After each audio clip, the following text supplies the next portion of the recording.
Si vous parlez des communautés de communes, des communautés de villes et des communautés d'agglomération, ça a été une immense machine dépensière.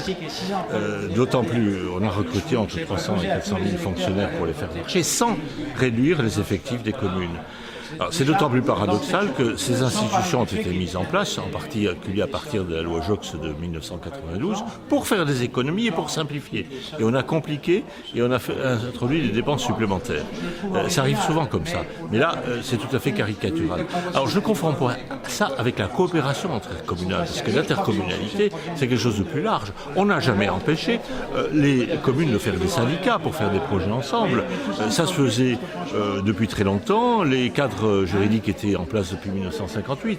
Et cette volonté forcenée du pouvoir, qu'il soit de gauche ou de droite, mais surtout de la haute technocratie, de vouloir réduire le nombre des communes, qui est un héritage historique très ancien, n'a aucun sens. Parce que ces petites communes, elles ne gênaient personne.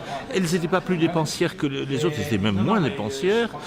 C'est un héritage culturel et c'est un sujet sur lequel le décalage entre l'oligarchie française parisienne qui ressasse de manière mécanique, on a trop de communes, il faut les réduire, et le sentiment tel qu'il est vécu à la base est le plus dramatique. Parce que cette oligarchie ne se remet jamais en cause. Elle répète tout le temps la même chose, alors même que s'il faisait le détour par les campagnes, il verrait que tout cela ne passe pas, et que il verrait des gens de bon sens qui vous expliqueraient ce que je vous explique, c'est-à-dire qu'au lieu de faire des économies, on fait des dépenses supplémentaires.